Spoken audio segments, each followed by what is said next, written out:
What's up, guys? It's your boy T, and welcome to Sourcewell Chat Presents Group Chat, where we have much needed discourse and conversations with our friends and family, which we'll refer to as a panel. And then we typically have a moderator that will come in and basically just have much needed conversations that we'd like to debate and talk about.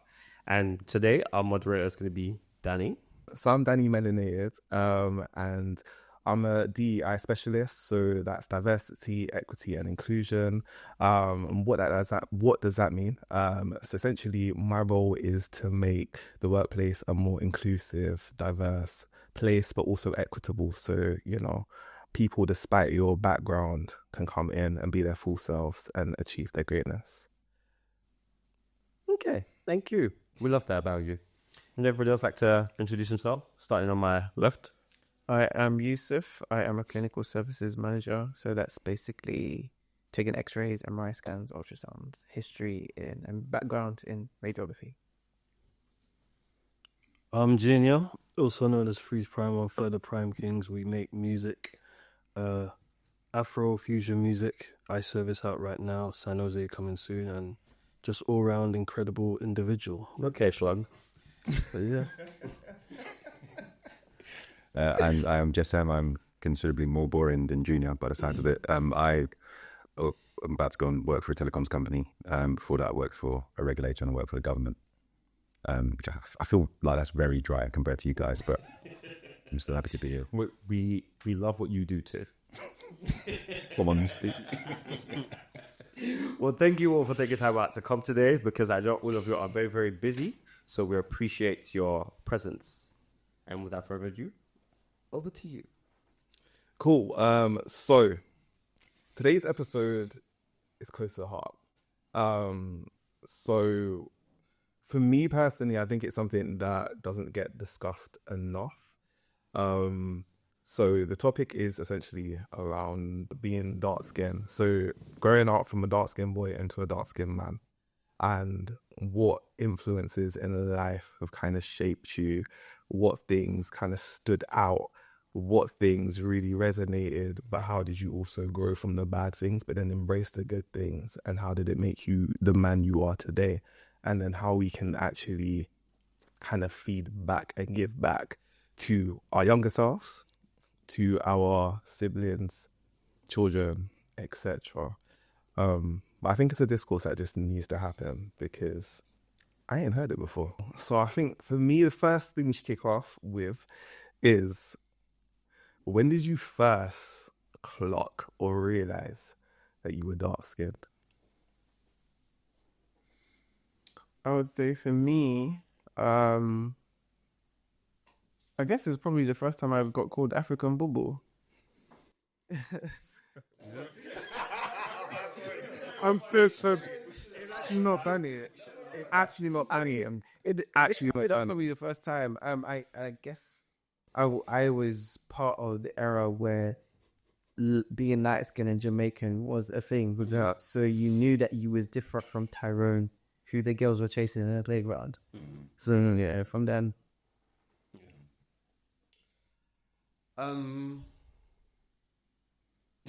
Sorry, I'm still laughing at There's an African bubble. Wait, I actually got a question. At what age did you get called an African bubble?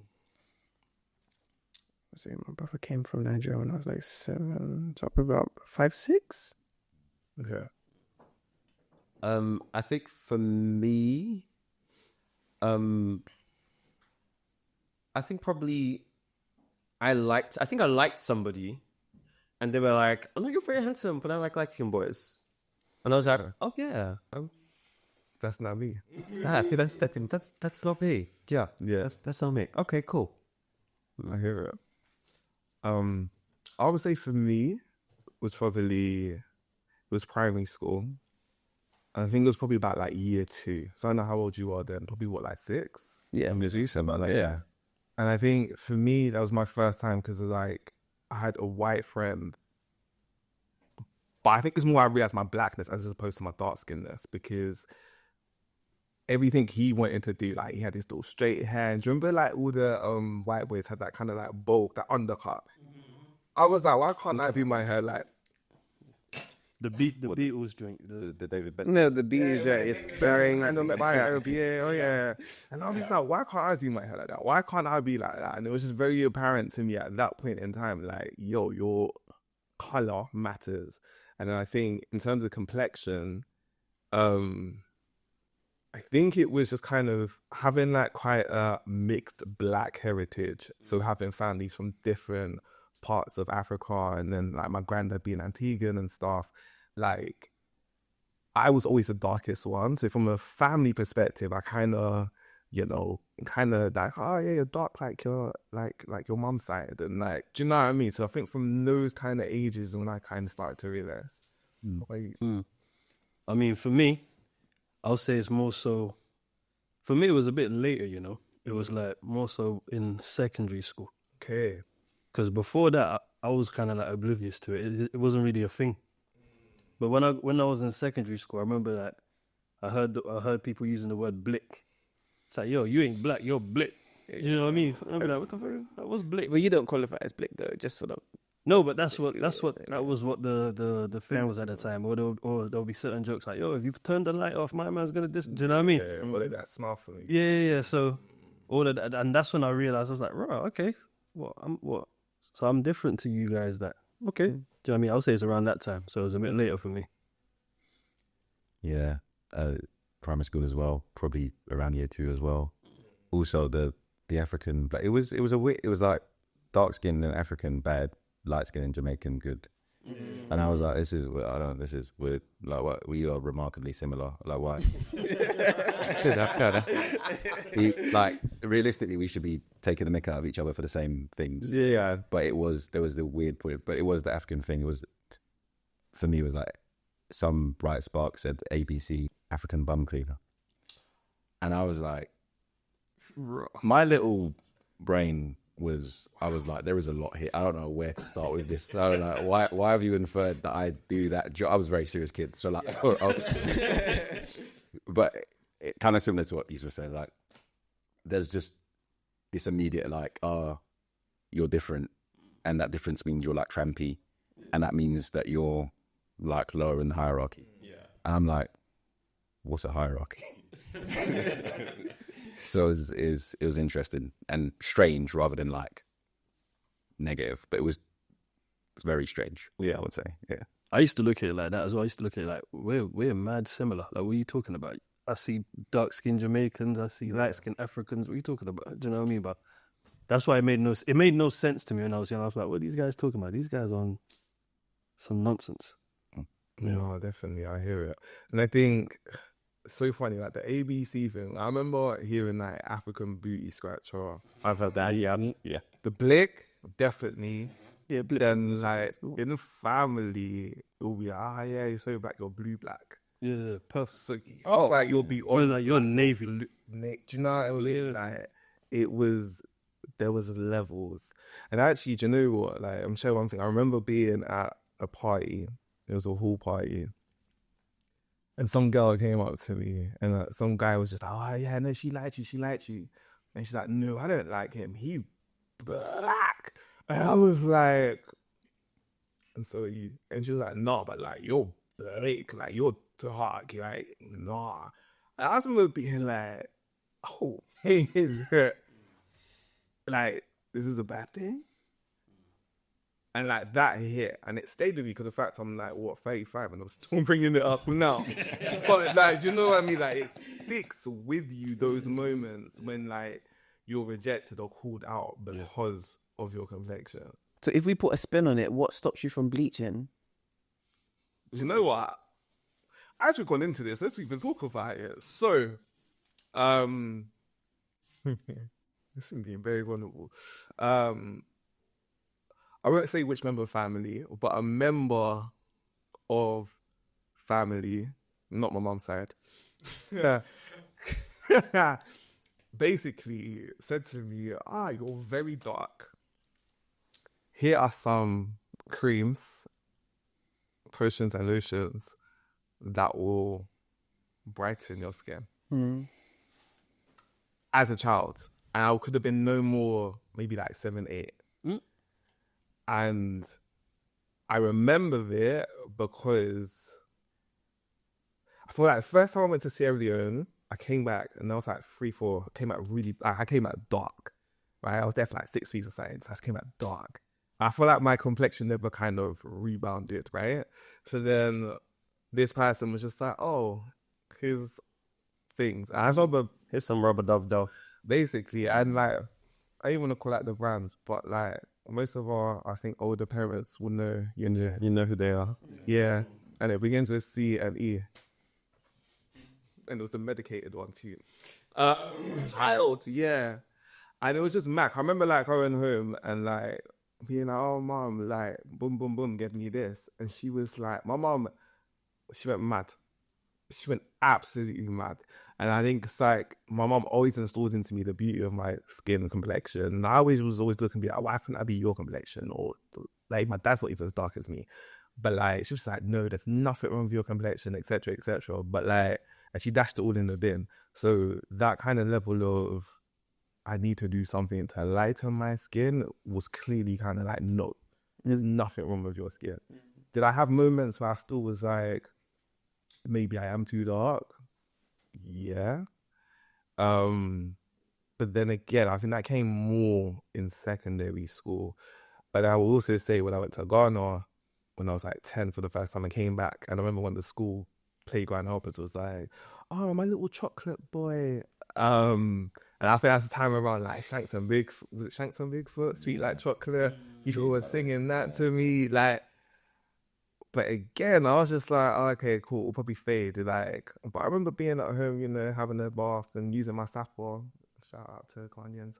I'll be scrubbing because I was like, let me try and get this tan off because, yeah, you're too dark right now. Mm-hmm. What about you lot's experience with skin lightening or even entertaining or thinking about it? So obviously, not obviously, but like the listeners, they're like, I moved from the UK to Nigeria when I was about 10. So we're in Nigeria for like 5 years. And obviously like we lived with my dad at the time. And I don't know if you remember this, that one of the lady people, they bought us moisturizer. And we just took the moisturizer, my dad gave it to us. We just started using it. But one day I was like, and I went to my dad, I was like, Dad, I think I'm getting lighter. My dad's like, what cream are you using? I'm like, the cream that your friend gave us. And then they called my siblings, like, and my dad was like, I stopped using that cream immediately. I don't know what conversation was had like afterwards, because obviously I wasn't privy to what my dad said, but he was literally like, stop using that cream immediately, because it became really, and I think I was like 11 or 12, so it became evident enough for me to be like, Hang on a minute. stuff was changing. I don't know if you remember that. By the way, that's my fault. I don't remember that. I mean, vaguely, because I'm younger than him, even though people think I'm older. But I just want to put that out there. But yeah, I vaguely remember. For me, it was never really a thing for me because, like you were saying earlier, a lot of like the older generation, they was, you know, engaging in that and, you know, partaking in the whole bleaching joint. So, but I also heard negative things about it as well. Like some people will come up on the screen sometimes when my mum's watching Nollywood and they'll start saying, "Oh, look at such and such's knuckles. Look at this, like, you know, like they've overdone it. Yeah." But then off of the back of that, my mum used to use bleaching products back in the days as well, and because of those comments, I was just like, make sure you get the knuckles because your mum will clock that you're using her cream when she's not in the room. I'll be making sure I clean my ankles, making sure I get my knuckles, just so it's just not obvious. But it wasn't one of those things where my mum kind of or anybody kind of enforced it on us to use it. I would just literally mark the timings. Okay, mom's gone to the kitchen, quickly go into the room, brother's cream my body, go back to my room. Right. And it was just on clockwork until I got to the point where I was comfortable in my own skin. Yeah. I don't know. That kind of scared me a little bit because the way they used to talk about it in a way, and you know, Nigerians can be very, very, like, they can exaggerate a lot.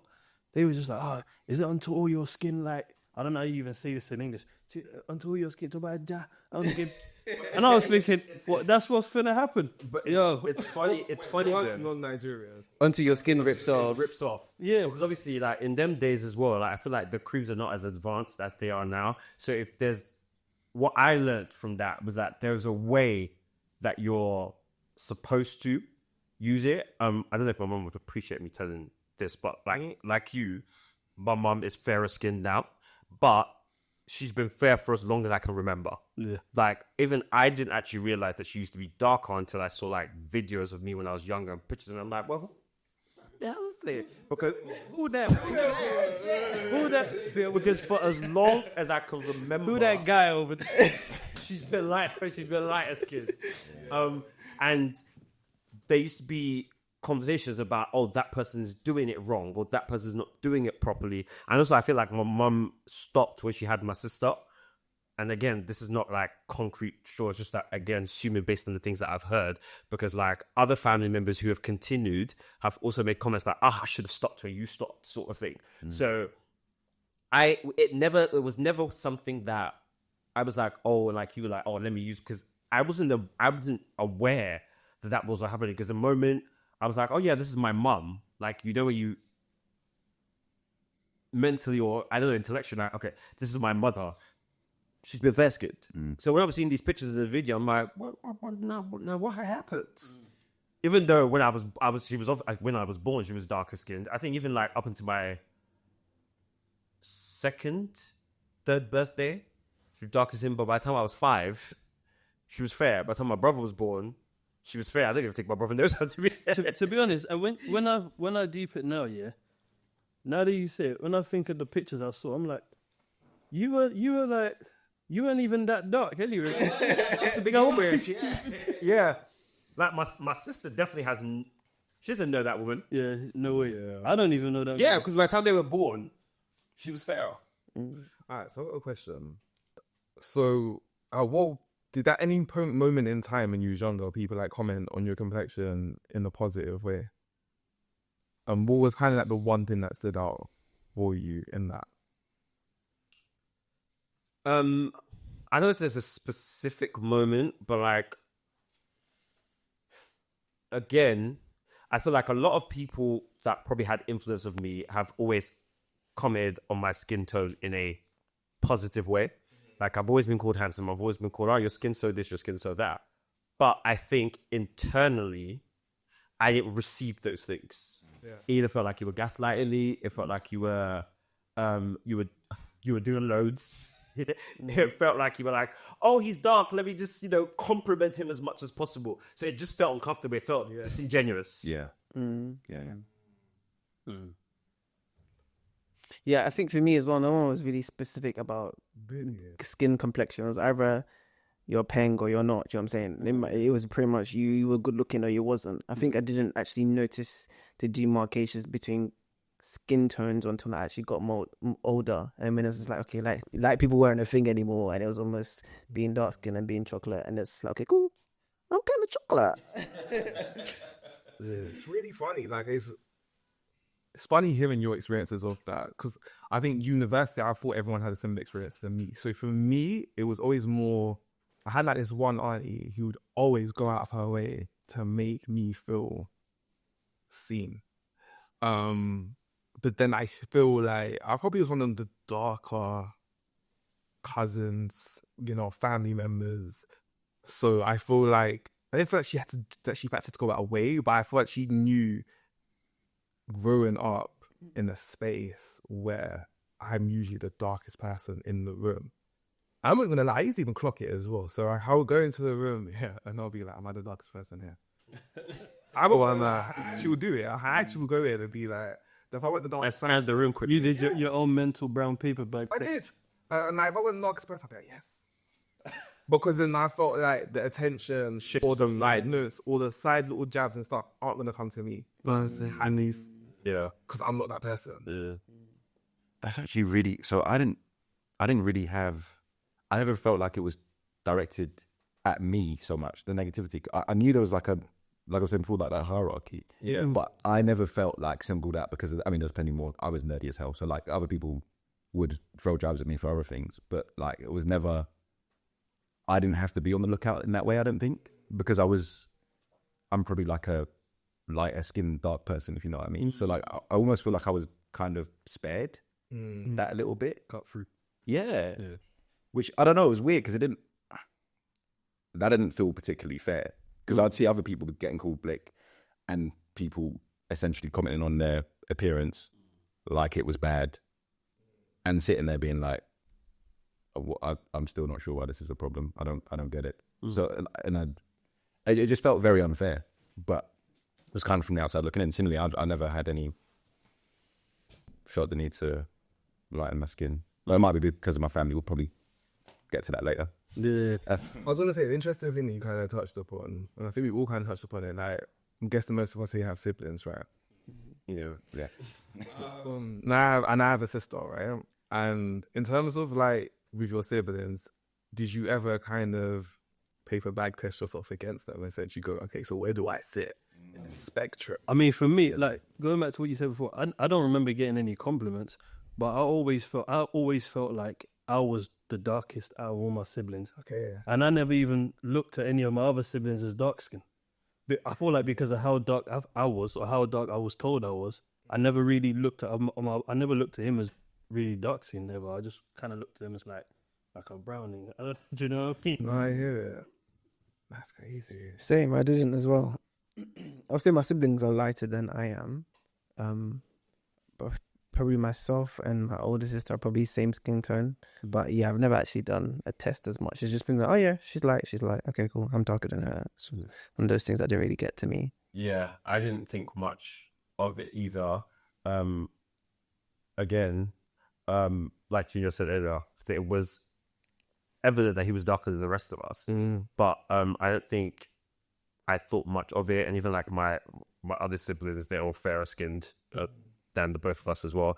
But I didn't think it was a thing that we thought of amongst each other. Yeah. Yeah, see, I can't remember if I mentioned this before. I am the brother of Wafai, the showrunner, who... They love him here. I'm going to do my best to embarrass some of you so I can, though. Probably burning a hole in the back of my head right now. But it was funny because we had... My older brother was the darkest and I was kind of middle, and Wafai was the youngest. But it's funny, right? Wafai was like the pretty one was. Yeah. But even back then, Wafai was seen as, he was the pretty one, right? So I was aware of that, but I didn't feel like it was a problem because I was a middle child, right? So I'm kind of just like, I'm just going to do this. Yeah, so I had nothing to see, you know. But my older brother was the darkest, and he came across to us as very confident and also quite popular with the opposite sex. And quite aware that he was popular with the opposite sex quite early, or like in a way that I was aware of even in like primary school going into secondary school. So again, I think I was lucky. I look up to your brother, right? And he's 4 years older. So I don't think I got the same negative connotations as like Danny did, for example. Yeah. And I was kind of spared that. Yeah. So I actually think I've dodged several bullets. Can you just... Yeah. I was Neo. I was moving in the house in there. That's so insightful. I thought everyone had that kind of moment. Yeah. I know it was kind of, in this space, unique to myself. And like, there's an age difference between me and my sister as well, like 12 years. I remember when she was born, I was just kind of like, because her mom was of a lighter complexion. So like, I was like, is it gonna, like, how's this gonna go? And like, I remember like growing up and just kind of seeing that she was like more fair skinned than I am. And just that kind of, I don't even call it like complexion politics in the family. Like, it was very much like, my sister is beautiful, facts. But like, it was very much like, yeah, like like she's fair like her grandma, or like, do you know what? Like, it was like, yeah, you didn't get the dark skin gene, like dodged it. Yeah, and it kind of felt like that, and I always kind of felt like, like I kind of lucked out in that sense because I, like my mom's not dark skin, my dad's dark skin, but I wouldn't say he's like Blick or anything. Do you know what I mean? And it was like, might skip the generation because like my mom's mom, she's dark. And she always used to be like, "You're a blackie like me." Straight up. That's what she always said. "You're a blackie like me. Don't mind these." Older generation. Older They generation. just have to rip She you. very conscious. I was like, "You complimenting me?" And I don't know if I'm jumping the gun a little bit, but I think what's at least the ongoing theme is that how you pour into the younger person, it's how they see themselves and how they develop.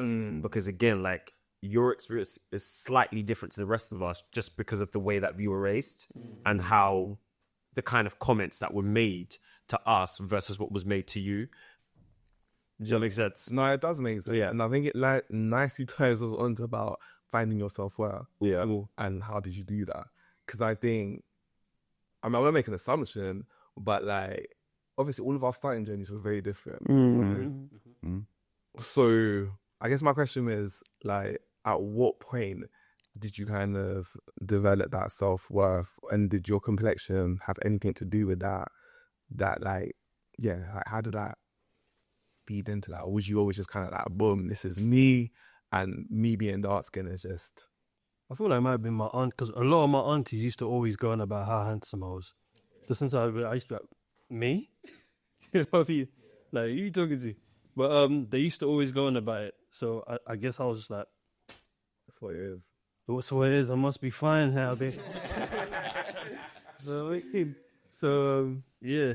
I think for me it was different in the sense that whilst there was nobody commenting specifically about my complexion, there was aunties and uncles that were talking about my weight because I was very, very skinny. So it's almost just like, "Oh, Yusuf, you're too skinny. Do you eat?" So what was on my mind was not my complexion. It was almost like, "Oh, this auntie's coming again. She's going to say something about my weight."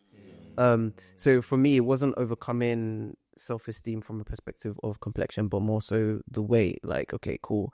I need to eat this, or I need to finish this. I need to, and it's almost like, okay, I've lost 1 kilogram. Damn, like it really did get to me. Do you know what I'm saying? So for me, it was completely different. So in terms of coming to a point where I was now comfortable in myself, I feel like as I got older, I kind of just grew into myself a bit more, and I got into the point where I was just like, well, I mean, if I gain 5 kilograms now, I have to change all my clothes, and I like my clothes, so I guess I'm with it. You know what I'm saying? I guess I'm with it. So and then obviously as I got older, I guess when you start working out, it's almost like, okay, yeah, I need to be hench, and then you change your mindset to a point of, I just need to be fit, and then you just start to embody yourself and like. I'm gonna come back to that because I think that working out, getting hench, that comes from somewhere. Yeah.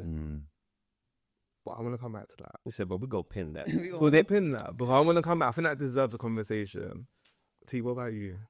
At what point? Again, like my brother says, like in our household, it was like, oh, who's more handsome, Junior or Latif? So like, it was it's always been a debate sort of thing. So for me, again, I always knew I was aware of what I looked like, but other than at home, I felt like the family that were debating who's better looking, who's not, I felt like they were just doing what family members do. So again, I never really digested or took in what they were saying. It was more so like how I felt like I was perceived outside that I used to take in. And like your thing was like your weight. A lot of people used to comment about my hair.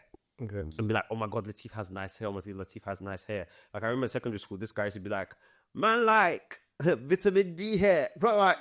So then my hair became my identity. Because I was like, okay, and so clearly my hair is different to everybody else's. And it's good, right? So my hair became the thing that I focused all my attention in. Like my hair has been through shit. That's the reason why I have none left now. Like I went through the S-curl phase with everybody. I went through the waves phase. I even did that spiky thing that the Asian boys used to do. Yeah. I did that too. But we need. Looking at Gombies. Mine says Super Saiyan. These twin pitching. Was experimenting. I was doing all sorts. And also, like, my dad also used to comment about my hair a lot. Like, my dad used to be like, he never used to be like good hair, bad hair, but he used to be like, oh, he has Arabic hair. And that used to be like, oh, he has Arabic hair. That's how my hair too is when I was younger. And he always like, don't do this to your hair. Don't do that to your hair. Because for him, he was like, oh, this need you're putting in your hair. You're ruining your good hair. But I was just like, no, I'm exploring. Like, look at me and that Asian dude. Look at me and that white dude. We're similar now. Sort of thing. And I think the age where I think I looked at myself and I was like, I was about to say the N-word. Boy, your face be hitting out here. I think I was in my 20s. Okay. And I think that because it was something that came to me by myself, then it also no longer mattered if somebody was like, oh my God, you're gorgeous. Like, it didn't do anything to me. Or if somebody was like, you're not that attractive. No matter what you said, didn't matter to me anymore because I now see myself. And it was something that I figured out by myself along the way. I hear it. It used to spin me, I'm not going to lie. It used to spin me because one thing I noticed, when you were deep in it and taking it, like, why are these always getting at me? Why is it always Blick? Oh, turn off the light. Right. We can only see your teeth. I was like, but these times, you lot all go on about Tay Diggs and, Wesley and Morris Chestnut. I'm thinking, am I mad or are they mad? No. I mean, this is the thing, right? Is that it's so weird because it's just like, again, hearing you lot's experiences is just so polarizing compared to mine because it's like, I can relate on the skinniness because I was mager, skinny from day and stayed skinny for so long. But then it was like, I was skinny, had gap teeth. My grandma used to tell me that my head was like peppercorns. So, like... You would just hit left, right, and center. Oh, yeah. Left, right, and center. So you're the ones where it's just like, I didn't really... So then it was like, one thing after, I was like, cool, I need to get my teeth done. So I got braces. Then hair dropped out. So my hat... You like, thank God? No, I wasn't, I really wasn't. But it was like, then my hat became part of my identity. Yeah. And then when it came to complexion, it never really hit in terms of like developing the self-worth in it until, I would say, into my late 20s. But what changed with that, let's take some, I'm segueing nicely into this, but it was media portrayal. I feel like in the late, what year would that have been though? 2019, 2018. Yeah. I feel like media started to be a lot more open towards different complexions. And that's when people were talking about colorism. And there was a lot of talk around, making sure that we're not just focusing. And it more happened in the women's sphere because obviously around makeup and stuff, like, having different shades of foundation and da. But you brought up people like Tay Diggs, Morris Chestnut, Wesley Snipes. One thing that kind of links with me with media portrayals of dark-skinned black men was that they always had to be sexy. They always had to be buff in terms of like muscle. They were the protector. They were aggressive. Like, they were really tall. Like, they had a certain look. They weren't like, and if they were like more skinny and whatever, you had like people like Chris Rock. You had to be funny. Yeah. Do you know what I mean? Like, you was either funny or sexy. That's it, adultery. Yeah, there's nothing in between. Do you know what I mean? You saying that actually also reminds me of the reason that, despite the fact all the positive things that were being poured into me, like at home, is because the people that we saw in music videos, the people that we saw as the attractive person, were the Michael Ealy's and the Boris Kojos. It was like, you're very, very aware that I don't look like these people. And then I was like, are you gaslighting me? But as you were. No, but I was just saying that, like, do we feel, I mean, for me, definitely media portrayals of what being a dark-skinned man definitely impacted me. How did it impact you all, if at all? So, just another. So what's interesting is, it wasn't necessarily media portrayals. I have a really unhealthy obsession with football. It's way too much for anyone, right? But like, I've always had it. I had it as a kid.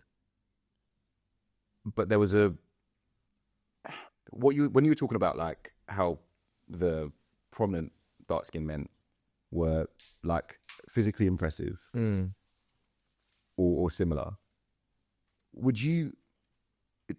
there ever be like the intellectual or the mastermind, or the reason I ask that is that focus on football there's a thing, and it was more pronounced for darker skinned players and players of African descent, either directly or second generation. You're a beast. You're strong. You're powerful. I don't know how much you guys care or this resonates. It depends on how much you're into football. There was a footballer called Yaya Toure from Ivory Coast. Ivory Coast, exactly. Well, like literally one of the best players the Premier League has ever seen. Very, very technically good. Played for Barcelona, winning loads and loads of trophies for Pep Guardiola. Came over here, it was, he's strong, he's a beast, people are bouncing off him. This guy can do stuff with football that like most of the other players can't do in terms of like his skill. Yeah. They didn't focus on his skill. It was his strength and things that you don't, it was bodyguard qualities, henchman qualities. So like, there's a positivity there, but you're kind of, it's subconsciously drummed into you, and it is a dark skin thing, I think. Yeah. The same thing wasn't with kind of light skinned players or mixed race players who clearly had their own challenges, but like, there's this thing that's like, oh yeah, you're really important because you're like the second order bag carrier. Like you can't be in charge. Don't be silly. But like, you stroll, this. I can use you to do what I want, right? Yeah. And there's like a whole other thing about like, it is black coaches, but a lot of the coaches, if you look in any given year, the few kind of black coaches that are around, a lot of them are mixed race or dark skinned. Sorry, excuse me, or light skinned. Light skin, yeah. And there is something, I think I internalized something about saying if you're dark skinned, you're essentially like knuckle dragging and the muscle, not the brains. Not the brains. I and my family are all similar, did reasonably well in school. I think we all kind of see ourselves as intellectuals, and I would probably say others do too. So when that's a big part of your identity and kind of where you get your self-worth was that from, as it was for me. Yeah. That characterization does rankle. You're kind of like, what? Well, like, where do I stand? Yeah, like what are you talking about? Like, why does this not make sense? What? So if you want any prominence, you start to assume that you have to maybe be a bit knuckle dragging. Yeah. And like that's not true. That's not me. And also that's not some of the dark skinned people that I knew and I've encountered. So I don't know, it's always annoyed me. Yeah. Clearly still annoys me. Yeah. But as it should. But then it's like, I think to myself, like, where was that betrayal of that dark skinned, smart guy? I'm not saying it didn't exist. Yeah, no, you're right, because it's like you said, like I don't think there was that many people, and even if the person was like smart and intelligent, he's portrayed as nerdy. He's portrayed as the person that the girls don't want. He's portrayed like, you help me do my homework, but I still want to be hung. I still want to hang out with a jock with a football player, sort of thing. Yeah. So, and I also think that also trickles into, okay, then no, I don't want to be that version. I either want to be the person that everybody's calling attractive, or I want to be a star athlete. I basically want to be popular. It's essentially what it is. Like, you're like, in order for this to work for me, I need to be popular. Yeah. Or else I'm the bottom of the barrel. Yes. Yeah. Or certainly not the top. Definitely not the top. Absolutely not.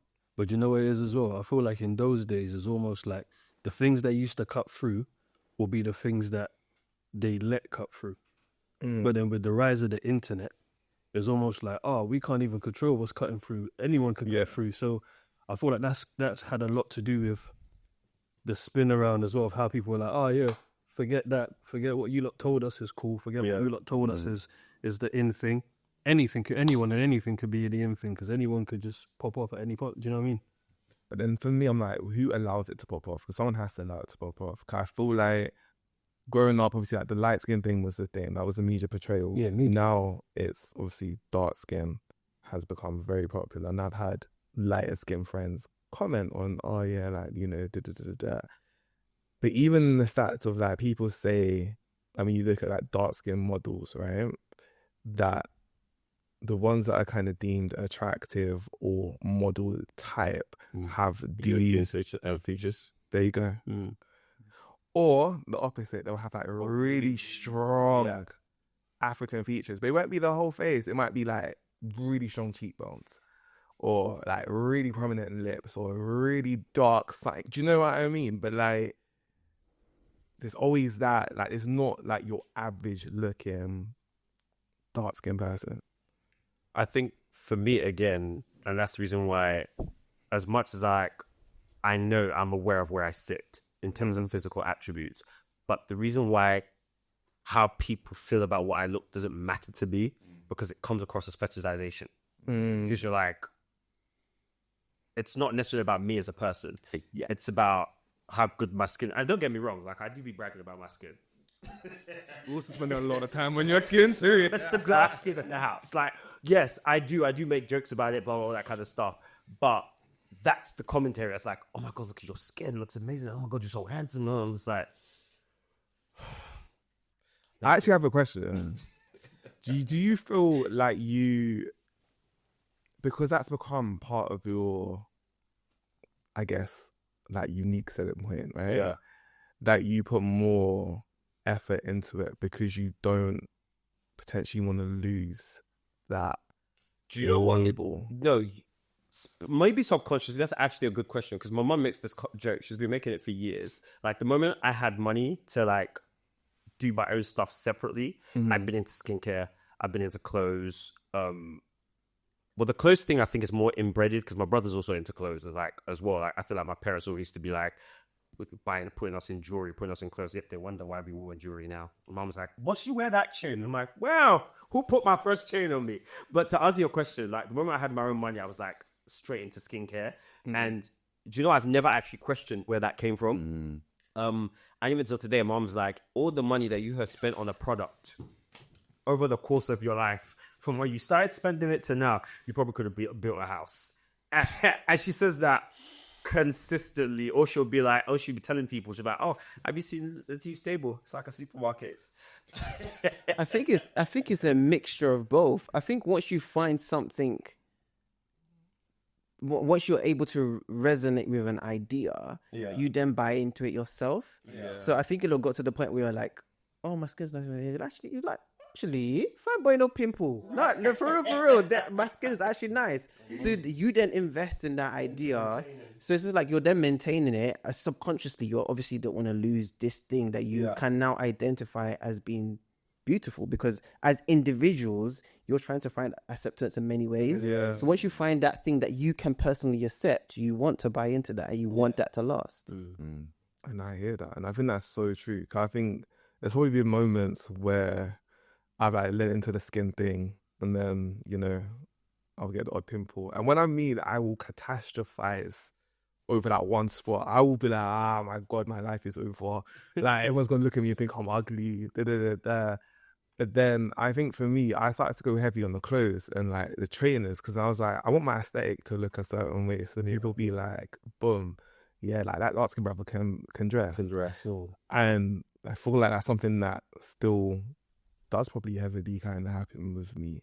But then also there's that whole thing of then I kind of molded myself in terms of when I started putting on weight finally. I'm like, cool, I need to go gym and I need to look a certain way, because I'm getting older and I want to be able to have grown into myself and found myself in terms of like appearance and stuff. But I'm like, I need to now harness and mold it into what I want.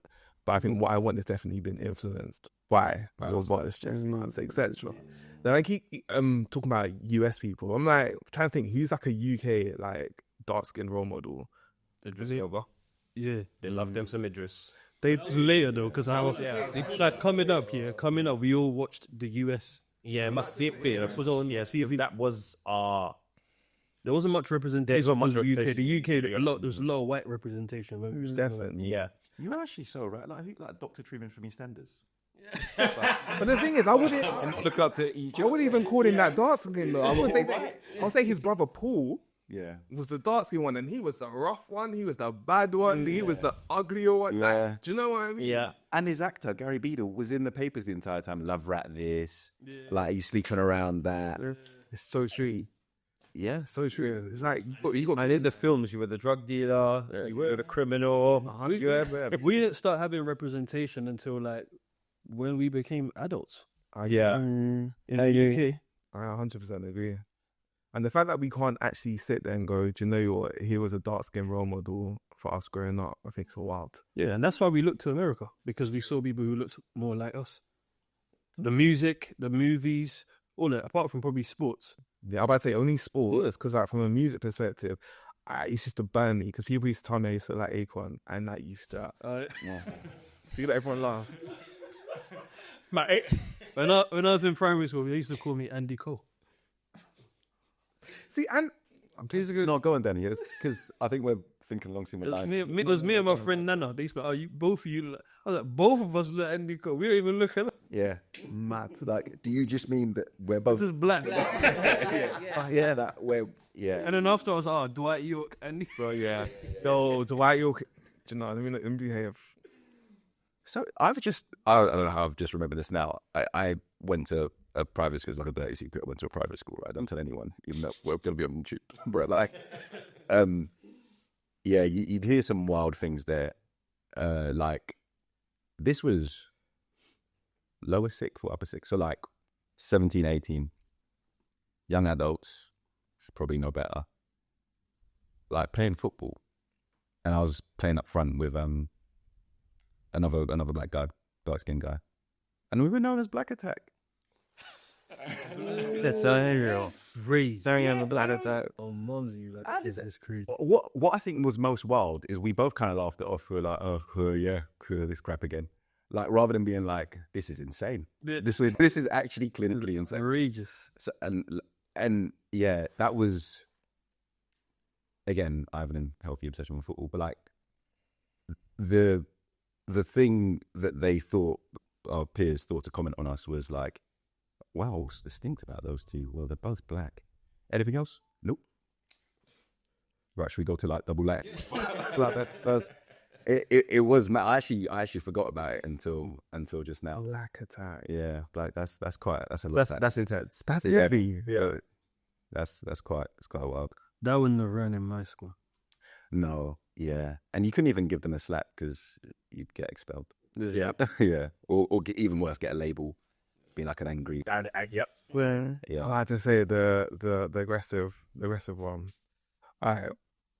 So another thing that I think in mind for me in terms of like being a dark skinned man is man dating. And desirability politics, as I like to call it.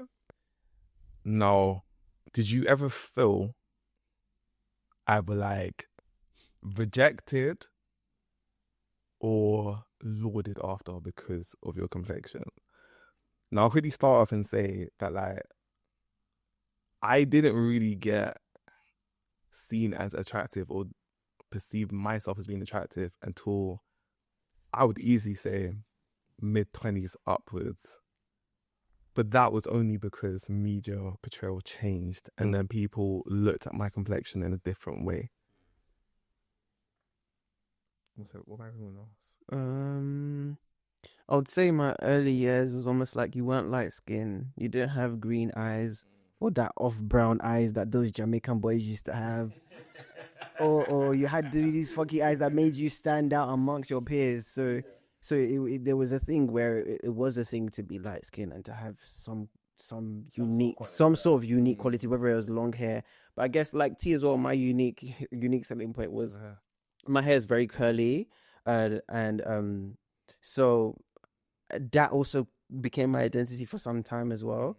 So yeah, I kind of leaned into that. Then I got to a point where being dark skinned was now a thing. It's because the light skinned boys showed them Pepe. They were like, we're tired of these light skinned boys. Let's try the dark skinned boys now. They were listen. They knew they were. Be sure did the show. Listen. Show them Pepe. So they came around, and then I guess. But then the thing is, when they did come around, it got to a point where, for me anyways, it got to a point where I had self-esteem. Do you know what I'm saying? So the fact that you're now interested is a plus, but I had during those years where you're undesirable, for lack of better words, you've kind of become comfortable with yourself. If you've started to love yourself. So it was the fact that he was now seen as something that people were now attracted to was just a plus. Yeah. I feel like, because from a younger age, people used to say to me that I could do music really well. They were like, "Oh, you're really good at music." So I'll say that became more of my personal identity. Like, okay, cool. As long as I could do this really good and keep getting better at this, I'm gonna be all right out here. So I'll say it was more towards that. And then as I just got older, because like I said earlier, the whole thing used to spin me anyway. I used to think everyone was just like you don't even know what you like, because you're talking about how he's good looking and he's that, but we're apparently not. But we look exactly the same. But cool. So the whole thing used to spin me. But I guess music was like the distraction for me, because it was like, okay, people like my music, or they like the fact that I could do music. I'm gonna keep doing that, and that would be my cut through. And then as we just got older, it just became, I'm not even gonna lie, I used to call myself an ugly, you know what I mean? But I was sexy, you understand? Now I'm gonna for the glow.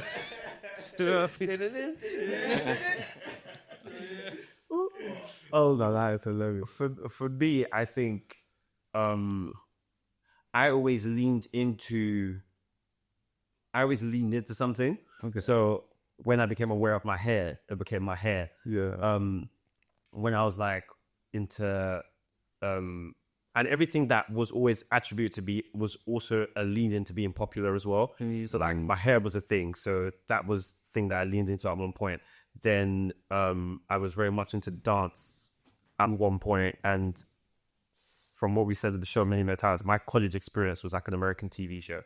So we had different sides of the canteen, we had like all of that, and it was like the performing arts boys against the sports boys and everybody, like all that kind of competition. So I've leaned into that as well. So I think for me, it was never really a thing that I invested too much into my desirable, like consciously, but I leaned into every little subgenre that I fell into.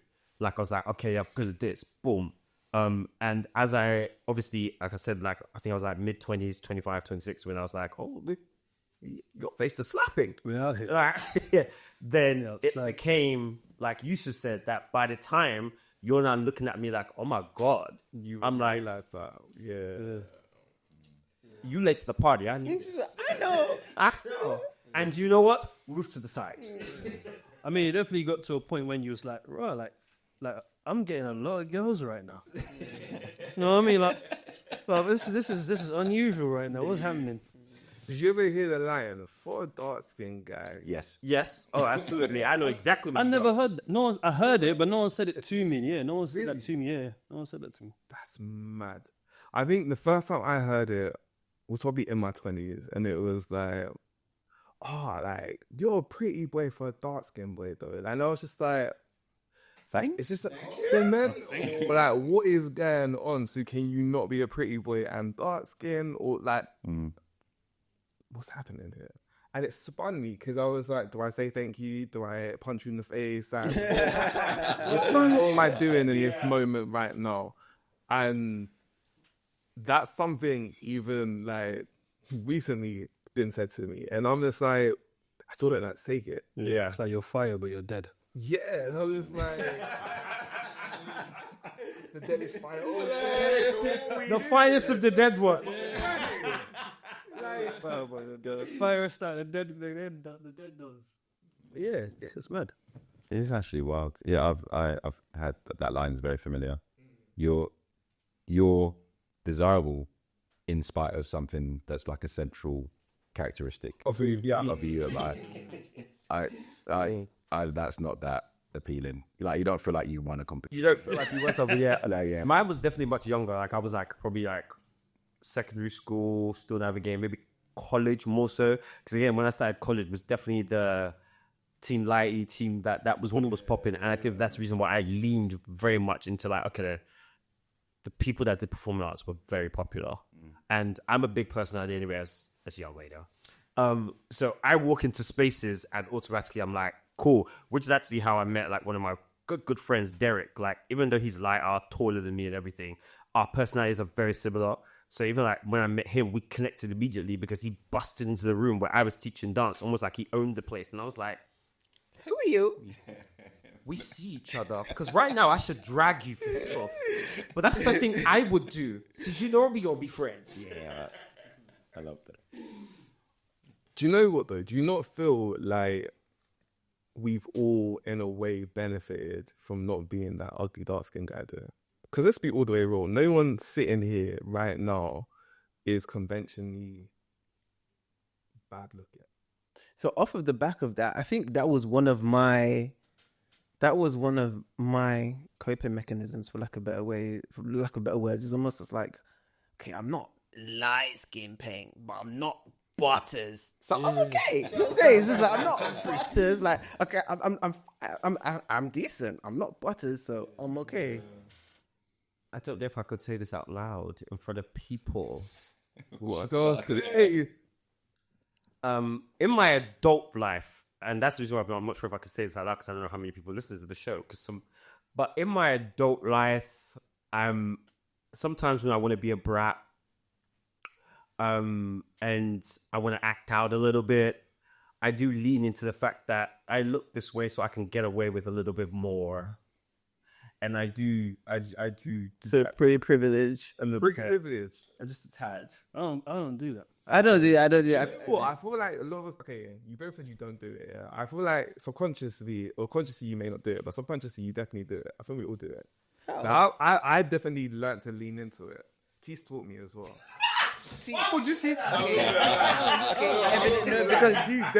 T, you obviously need to hold classes because I don't know how to activate that. I don't do it. I did. I feel like, But have you never been into a shop, right, or like had an experience where you've just been blind or treated nice, or like you've been like, oh, how did that? yeah, but I never see it as they're doing that because I'm You're good attractive. looking or something. I see it more like, I don't know. I don't even know how I see it. I just see it as he or she are just doing their thing. I guess they're just in a happy mood today. I never see it. It's because yeah, I'm dripped out like this or I'm looking like this. I never see it like that. No, pretty privilege is a thing, and I think dark skin pretty privilege is a thing too. Can't lie. Oh, like a specific. Yeah, Yeah. I think it really, really, How do you say it? Like, yeah, okay. it really, really is. Because there's trust. We can walk into certain spaces and move in certain ways that probably That people will make peace with. Now, right? Yeah. Yeah. People make peace with because, do you know what, it's fine. And if somebody that, as far as society is concerned, is not as desirable, they'll put their cocktail and be like, Yeah. what the hell, I'm true. Yeah. no, for real. It's been like a proper insightful conversation, but I do want to kind of get something from everyone, and that is, what's one thing we've unlearned about being dark skinned and one thing that we now celebrate?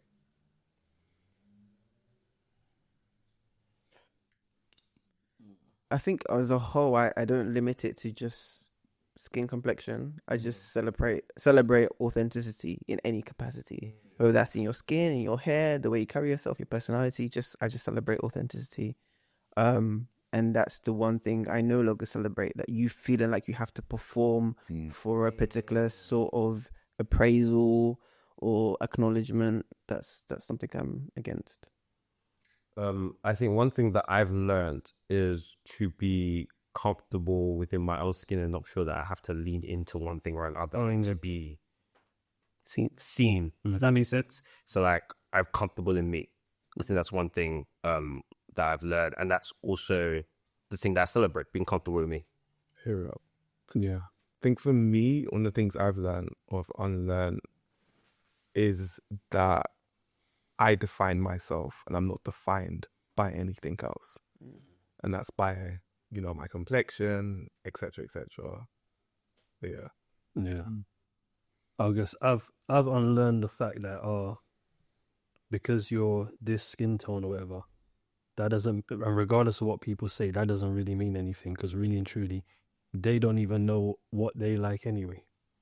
And that's the one thing I've tried to echo as much in this episode, that they don't know what they like, because the people they're praising looked more like me than Tyrone. Do you know what I mean? So it's like, and I don't always have to give them sorry to they look more like man. So, but in terms of what I'll celebrate, it's just I don't know, just being comfortable, and I don't really try to, live for the cheers that we get as well. Because I'm just like, whenever they're ready, It will switch on. just for me, they'll switch on us anyway. So it's just the fact that knowing that, yo, listen, I do my thing. This is me. You know what I mean? I'm good looking. I'm him. Do you know what I mean? And that's it. And that's it. And that's how I feel. And that's just going to stay that way now. Yeah. I think for me, I've probably learned that unlearned this notion that you start off in social situations in terms of being attractive to people or being like magnetic to people or people kind of gravitating towards you. I've unlearned that because you're dark skinned, you have a disadvantage in that. It's nonsense. It's not a thing. It can be a thing if you let it. And if you're projecting that thought process, people kind of take it on and assume it. But actually, if you just walk in and you're like, I'll excuse my French, like I don't actually care what you think. I think that kind of goes by the wayside a little bit. Actually, it kind of diminishes. And I suppose what I celebrate is it's tied to that. There's only so much you actually need to care about what people think with respect to that characteristic about yourself. Yeah. It affects you as much as you let it. I'm still not an expert in that, by the way. Sometimes I find myself doing it subconsciously, but you have a little word to yourself like, actually, it's more effort to care. Yeah. What's the upside of caring to this extent? Pretty small or nothing. Yeah. So you just relax and all of a sudden everything's fine. Yeah. So, if you could speak to your younger self, what would you say to that little dark-skinned boy who's being called names in the playground? Stand on business. Stand on business. Like this.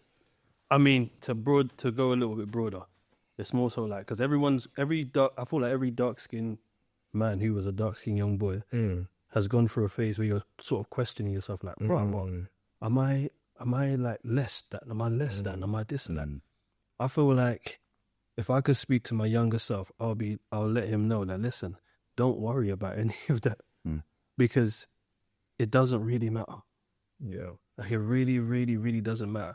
If they feel like this way, if they feel like this about you today, tomorrow, next week, and you come in every single day, like to what he just said, like, I don't care. I'm just going to be me either way. Eventually, they're just going to get tired and it's just going to be normal to them as well. But the more they feel like they can get to you or they're penetrating, do you know what I mean, in some kind of way, it's like they'll continue. They'll never stop. So yeah, I'll just tell my younger self, listen, stand on business, do your thing, and don't listen to the noise. I hear it, Yusuf. I am. I'll probably just tell myself to just be you. Don't worry about what people think, feel. Just create your own blueprint.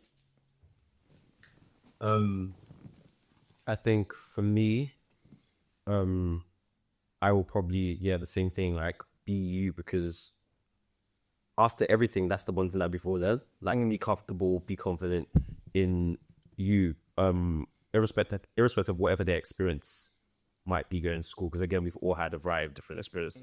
I was a bully in primary school because I was tall and bigger than everybody else. Yeah.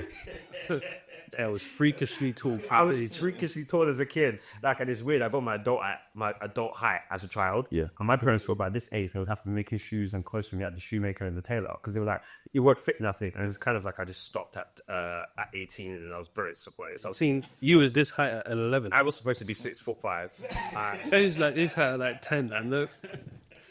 But yeah, it would just be like, be yourself. Just be confident in you, of what you bring to the table, because the world is going to shift. And it doesn't matter what people think about. You're never as good as people say you are, and you're never as bad as people say you are. So just be you.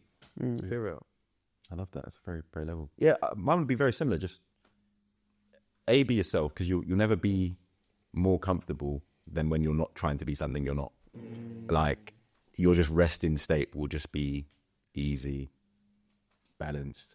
But also, don't assume, and in fact, assume that everyone else has something that they're not that sure about themselves. Everyone's actually in the same boat. Yeah. That's fact. Particularly the people throwing daggers. They're the Most insecure. Yeah. They go home and rock in the fetal position. The man is dark. But they're struggling. So like, But that's not to be malicious to anyone. That's just to say, like, to help you understand. And well, it's not that bad. Yeah, Everyone's trying to figure it out. they are. Exactly. Yeah. I think for me, I would say to little Daniel, you're enough. Because I think I always thought I would lack him.